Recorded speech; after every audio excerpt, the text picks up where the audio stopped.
Hey everyone, I had great reluctance to make this video. Wasn't thrilled about the idea of it. I had a lot of people ask me to do this.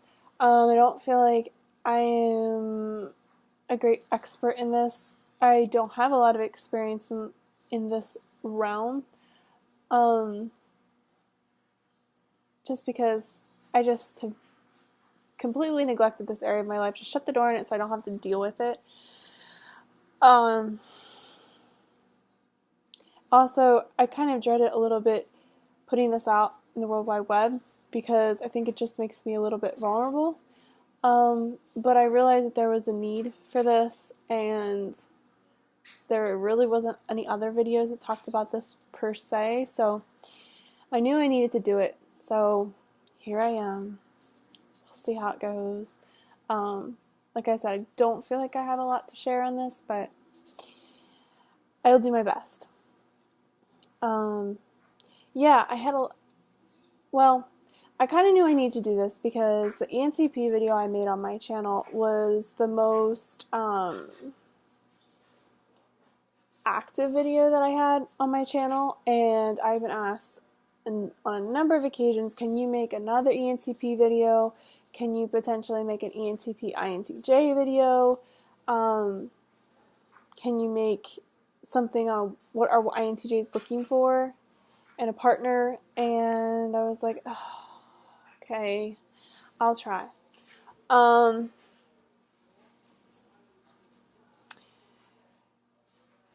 Yeah. Well, to start off, I, as you probably can imagine, am not the normal girl. Growing up, I did not have like crushes or like the cute guys. I never really noticed it. I never really picked up on that kind of stuff. I sometimes had a hard time connecting with other girls on that stuff, when they're talking about, oh, I have a crush on this guy, and oh, this guy's so cute. And I'm like, really? I didn't notice. Okay. Not because, I don't know, I just don't even, that stuff doesn't even register with me. I had, I have, and I have, oh my goodness.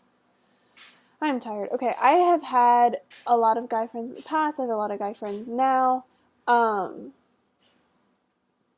And I always notice when somebody is very intelligent, and I think that is the first thing that I notice. If you're a very intelligent person, no matter what you look like or who you are, if you're really intelligent, I will notice that. But the one thing with guy friends, I love hanging out with guys. They're very easy to get along with, but when they start developing feelings or want to take it further, that's when I bolt. And I can't explain it to people. I know some people think it's really strange, but I feel like a cage is coming around me and all my freedom is going to be cut off. So I just get out of there as fast as I can and disappear for a while, hoping that it all blows over. And then, I come out in public again. Yeah, I don't like when I have a bunch of DMs. It just feels like my personal space is being encroached upon. I have very strict parameters around my social life. Very strict parameters. If I'm out socializing, I will talk to you. I actually have tried to make myself actually a pretty social person, I think, for an INTJ. I've met lots of INTJs that I'm like, you don't ever go out. I try to push myself to do that because I see the value of that. But when I go home, I don't necessarily want you contacting me. I don't really want any outside contact. When I'm at home, I am working on projects, I am reading, researching, adulting, etc., doing all that stuff. So when you message me a lot, I just feel like, okay, this is my personal space. I don't necessarily want to have to answer you. And sometimes I'll do that. I'll just let messages go because I'm like, I don't have to answer to you. I'm not on call. I'm home. This is my my time. If you want to hang out later, we can do that. I just don't want to really be interrupted. So as you can see, that doesn't help develop relationships at all. And after a while, people get tired of that and they think that you're playing games, or I don't know what they're thinking, but yeah, they get tired of it and they go away eventually, which I don't really care. So, and now occasionally I will message back and forth and be interested in people's messages if like they're really witty, or I find their brain really fascinating. They have like really interesting things to say. I do like those kind of messages, but if it's just, cool facts, like that's really cool. But like if you're just, I don't know, shooting the wind, I'm like, okay, bye. So I guess the question some people were asking, but mostly ENTPs were asking this question, was how do you get past the walls that an INTJ girl has, and why are they there in the first place? I guess for me, I have a very well mapped out plan of what I want to accomplish with my life. And to be honest, I know this sounds strange, a relationship doesn't ever really enter the equation. That's not, when I sit down and I make goals and I like map out a plan, I'm not calculating that in at all. So whenever it pops up, it feels like my calendar has been leapfrogged and everything's just kind of shuffled, and I'm like, no, this wasn't my plan. So yeah, that's a little bit, like I said, I can't talk for every INTJ, I can't say for every INTJ girl that this is how she looks at it, but after talking with a couple different people, I feel like, yeah, this is probably how other people think on this subject too. And literally the whole idea of a relationship scares living daylights out of me on so many levels. And I don't even know how to voice it to people. I've tried, I have some patent answers that I use. But yeah, I don't know exactly how to communicate it.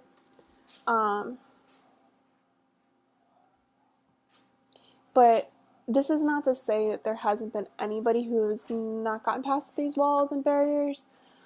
There's a lot of people who've tried, and there's like probably been 2, maybe 3 people in my entire life who have been successful in this. And I guess I can talk about what they did right and what they have that, looking back or looking at it now, I can kind of see, oh, so this is how this happened. To start with, personality-wise, 3 personalities have had the most success of anybody. ENTJ, ENTP, and ESTJ. I have had experience with all 16 types, but there comes a point where they like give up after a while, and I don't mind. It's like, okay. And I'm not saying just because you have this kind of personality that is going to get you by, because it has to be this personality and a certain kind of person. Because there's lots of people that have these kind of personalities that don't, it doesn't do it. I think one of the most important things was these people were looking for a partner, for somebody who they could have equality with in like a team. Yeah, a team. Not one person overpowering the other, whether it's me overpowering somebody or somebody overpowering me, which I don't like unbalanced relationships. I don't. They were all extremely independent individuals with a lot of personal drive. They had projects, goals, things they had accomplished with their life. They had their own life. They weren't looking for somebody else to create a life for them. And that's so important to me because I have my own life. I have so many drives and things. Not that I have friends and I have people I love to hang out with, and I include them in stuff, of course. But I sometimes just want to go off and do my own thing and then come back. and I like that they could do that too. So it was like, yeah, it was really nice. It flowed nicely. They can hold great conversations. I think a lot is learned from both sides. There's just so much interesting things that are brought up and are said, and it's super valuable. People today often don't know how to hold a good conversation, and it's a big judging point for me. Like, if you can hold a good conversation, you've just went up 10 points. They have a high level. I keep saying had and have, both. High level of confidence and intelligence. I couldn't walk all over them like I can with certain other people. That's pretty important. If I can step all over you, which I don't mean that to sound bad, so I'm a blunt person, so I just say that, so don't take it wrong. But if I can step all over you, I don't have respect for you. It doesn't mean I don't like you as a person. I just don't have respect for you. You have to be able to keep up with me and, keep me on my toes to keep me interested, or I'm just like, I'm out. They don't have like those tender feelings that you have to watch all the time. We can argue and banter back and forth in a friendly way. There's no harm done. To me, a relationship needs to be a good dialogue and conversation back and forth all the time. Honest conversation. If you're never allowed to get into an argument or discuss, you can't grow and learn together, and that's pretty important to me. And for me, you have to have somebody that can do that with you and doesn't get offended all the time. Yeah. And I want to stop right here because I think this brings up an extremely important point. A lot of people are a little bit shocked when I talk about some of the benefits of an NT or TJ relationship, and they go, that's not possible. That's not good. There's no emotional balance there. That's too cold.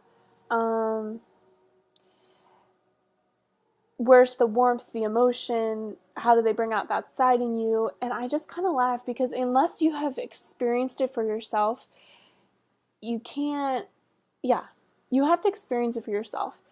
Some of my ENTP friends are they know the most about me emotionally. They take care of me the most of anybody that I know. They seem the most connected with me. They can figure out what's going on in my head or things that maybe I won't admit to myself.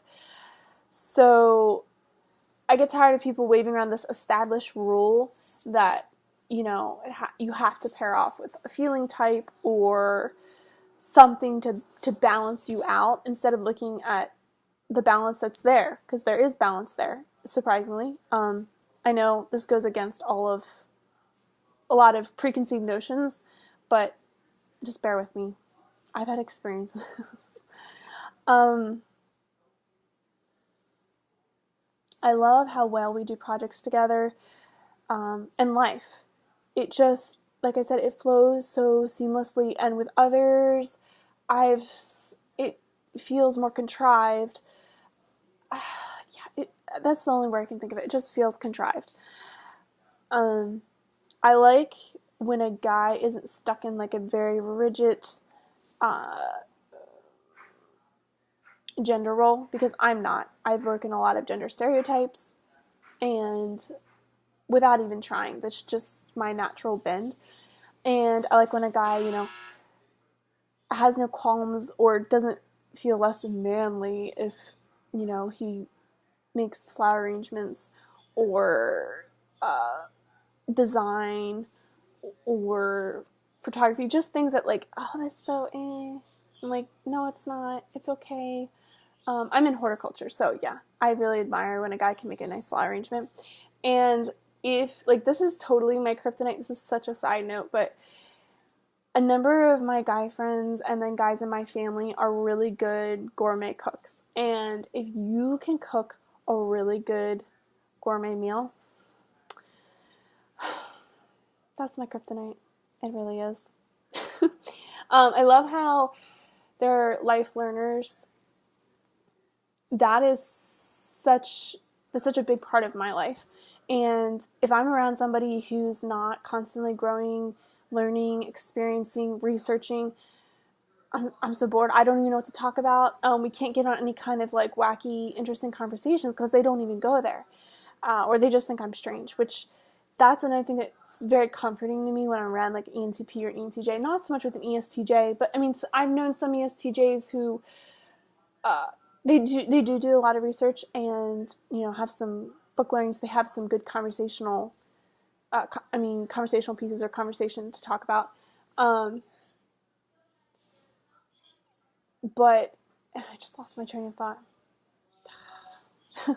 Okay, wherever that was going.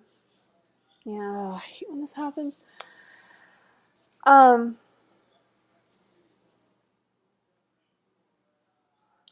I was on the conversation, having good conversation, good communication. That's really important to me. Because, like I said, some people, just doesn't happen. It feels so unnatural and I feel weird. And so if I'm around people that don't make me feel weird, I feel comfortable and I really open up to them. And especially with an ENTP, our communication can be so nonverbal. Sometimes it just sounds so funny to say an ENTP's communication being nonverbal, but there sometimes across the room can be so much nonverbal communication going on, and it's awesome because like if you're in a room of a bunch of people and something needs to be said, you just give them the look and they know exactly what you're thinking, and that's really awesome. It scares the hell out of me, I have to admit, but it is really awesome all at the same time. Yeah, it feels like they have, you know, your back. So, and ENTJs and ESTJs have, in many situations, have had my back many times. Because like I said, I can be such an independent person walking on my own, and then they kind of like step in behind me, you know, like fixing things up and being like, you know, she's not okay. So that's been pretty awesome. I want to encourage, especially ENTPs. I was talking to an ENTP friend the other day, and we were talking about this girl we knew that she was pretty guarded person, and he was trying to like find a way to get into her, you know, get her attention. And he was doing things a little unnaturally. And I said to him, I was like, you know what? You need to just be yourself.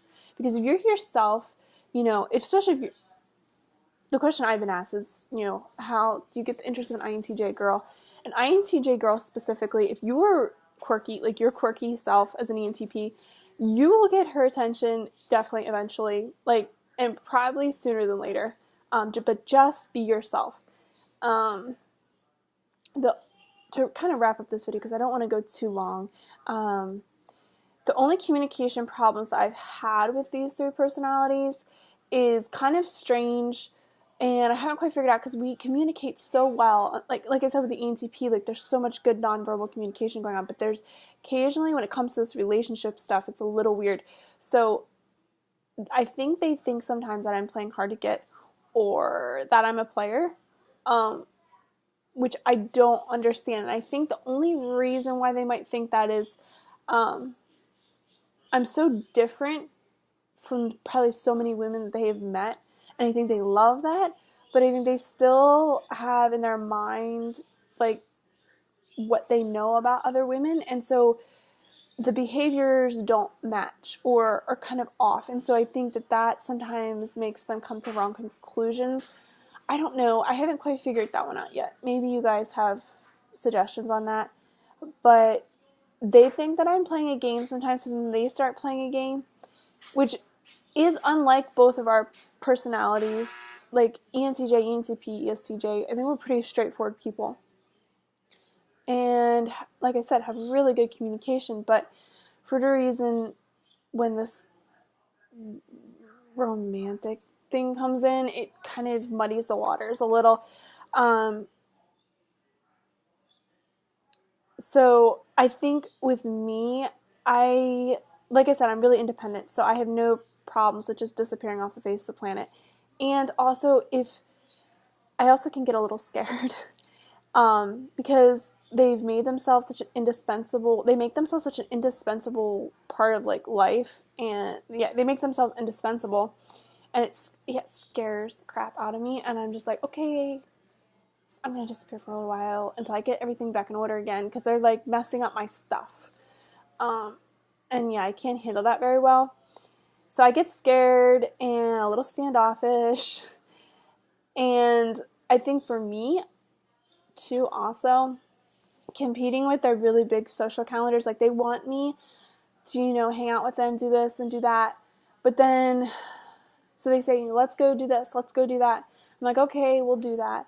And then I have to follow up with them, and then I just kind of am like, they're so busy, and they got so much stuff going on, and I know they're here, and I know they're there. So then I'm just like, just let it go. I have my own stuff to do, and I think that, like, ticks them off a little bit. And I hate that happens, but it just does, and it kind of, like I said, it makes little bumps in the road. They have such big, like, those three personalities, they're such big personalities, and they often command so much respect and often have a lot of leadership that they just have this huge, like, fangirl club, which I pick on them about all the time. Like, you have so many fangirls. It's just, like, your celebrity status now. And they're also really flirty. And I don't understand the flirtiness. I think understand flirting a lot better than I do. I am the worst flirt ever. I don't understand it. I don't know how to, like when someone's flirting with me, I will probably think that you're serious and answer accordingly. And I'm sure that has caused so much amusement for people.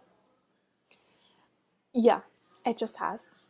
But yeah, that would just be, so when I feel like their schedules are too busy, I'll just disappear again. And then they get upset again, and I'm like, it's just weird games we play occasionally, which I don't see a lot of, like, I don't see them talking about that a lot in forums. Straightforward, we just say how it is. Yeah, sometimes. I think sometimes I'm pretty blunt too, but I don't know how it happens. Like, the communication should be smoother there, but like I said, I think it's just like the whole romantic thing, flirting thing kind of muddies the water. And so yeah. And I think too, they also play games with me a lot just to get a reaction out of me. Like I said before, if you compare me to, or any INTJ woman, to previous women you've known, it's going to be very different. You can't use your little manual that you always go back to. There's just not going to be a lot in common. And so many of them joke that, like, I seem like a guy. And they just are so thrown off by that and my lack of emotional reactions to things, that I think they do some really crazy berserk stuff just to get emotional reaction, which really drives me nuts sometimes. I'm like, just cut it out. Like, it's not fair to me. Like, I didn't stop. So that's like the only bumps in the road that I've seen. But everything else is pretty smooth, and I really like it. And yeah, if you're an ENTJ, ENTP, ESTJ, and you're looking for an INTJ girl, like, I would highly encourage you to see if you can make it work, because it might work really well, and you might make a really good team, and that's awesome. I would love to hear your comments below on experience, or more questions, or more specific, like, okay, this situation, that situation, or what do you do with this or that? Because like I said, I felt so uncomfortable making this video for a number of reasons, but I feel like it still needs to be made. So yeah, and I'm going way over time, but all right, thank you, see you later.